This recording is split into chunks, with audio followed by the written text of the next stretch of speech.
God, I don't even know how to start this without sounding bitter. I tried to pray the right way. I tried to wait. I tried not to complain.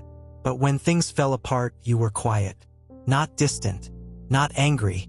Just silent. I needed something. A sign. A word. Even a small nudge that said you were still there. Instead, days passed. Then weeks.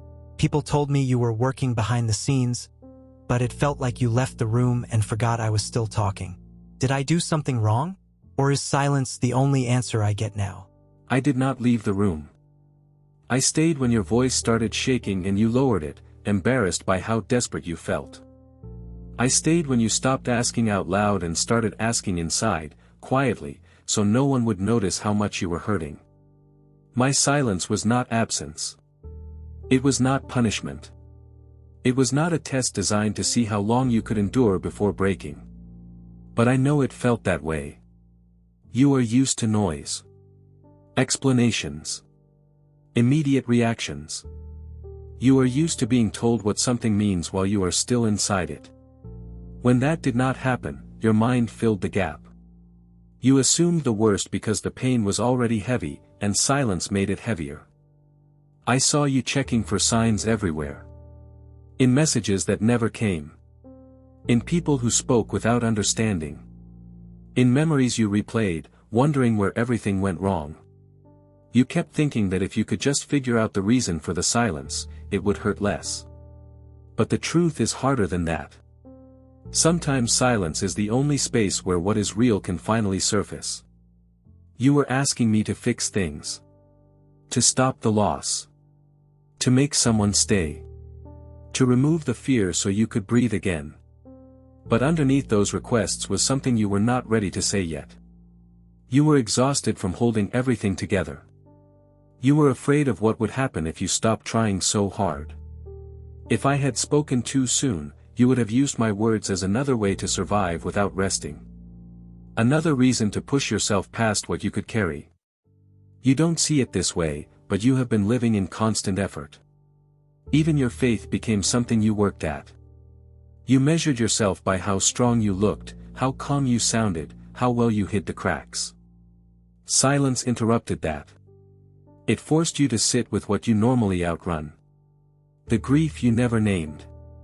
The anger you told yourself was wrong. The loneliness you kept downplaying because others had it worse. I did not answer because you were finally listening to yourself.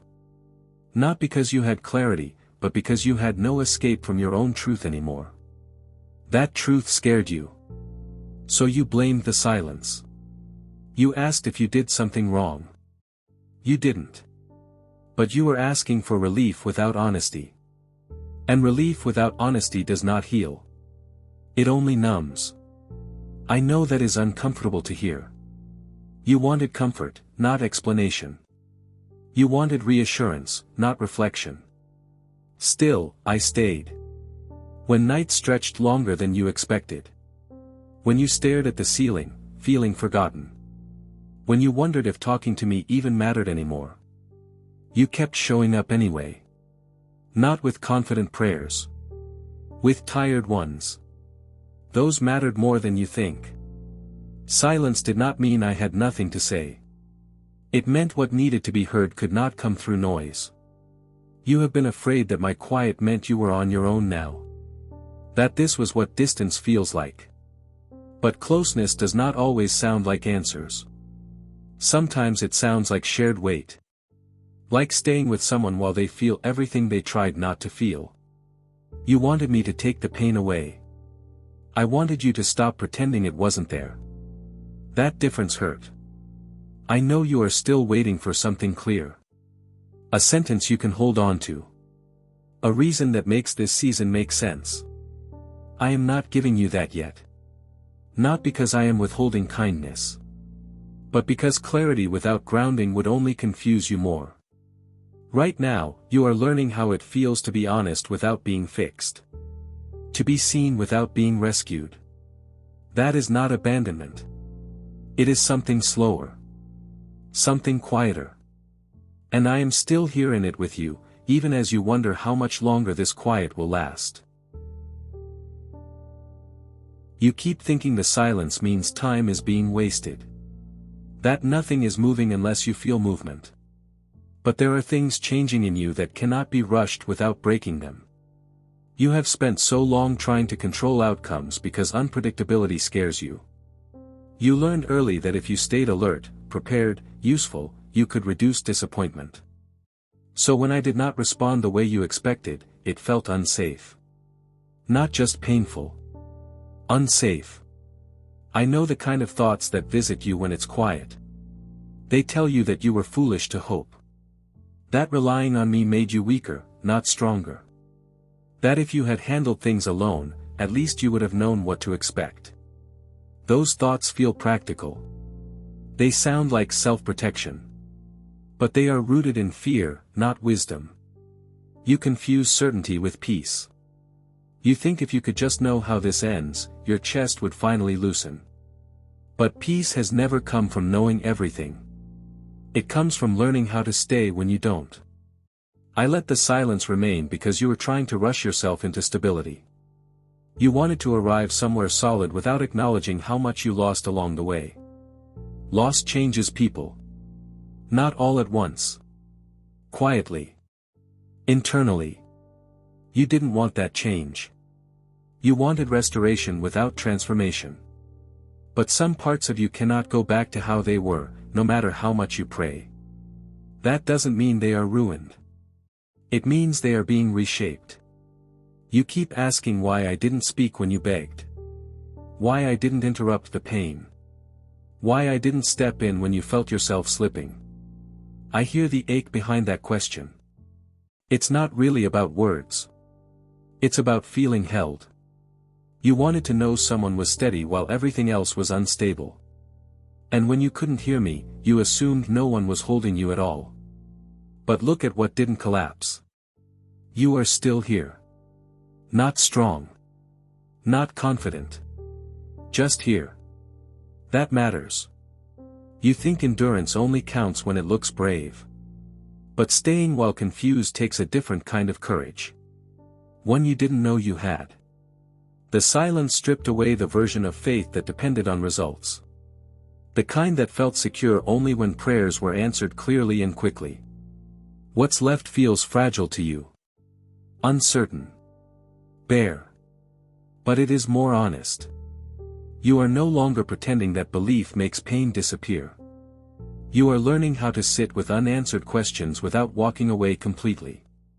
That is not failure. I know you are tired of learning. Tired of growing. Tired of lessons that feel like loss dressed up as wisdom. You didn't ask for this kind of depth. You just wanted relief. I don't dismiss that. But there are times when relief would keep you shallow. And shallow would not sustain you when the next storm comes. You don't see the future I see. Not because I am hiding it to be cruel.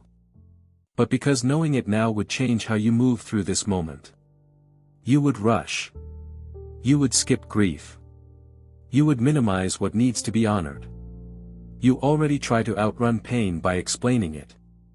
By spiritualizing it. By telling yourself it has a purpose so you don't have to feel how much it hurts.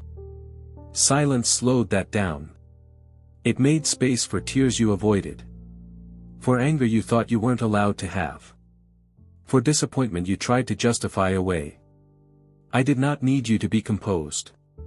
I needed you to be real. You worried that if you admitted how abandoned you felt, it would push me further away. But honesty never distances us. Pretending does. When you stopped trying to sound faithful and just spoke what was true, something shifted. Not outside you.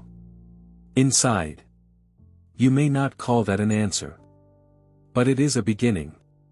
You are learning that I do not measure your devotion by how well you endure silence.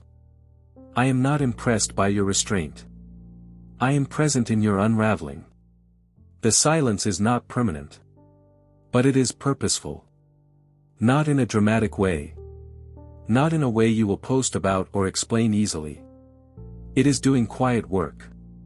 Work that feels like waiting. Like uncertainty. Like sitting with feelings you wish someone else would fix for you. I know you still want me to speak clearly.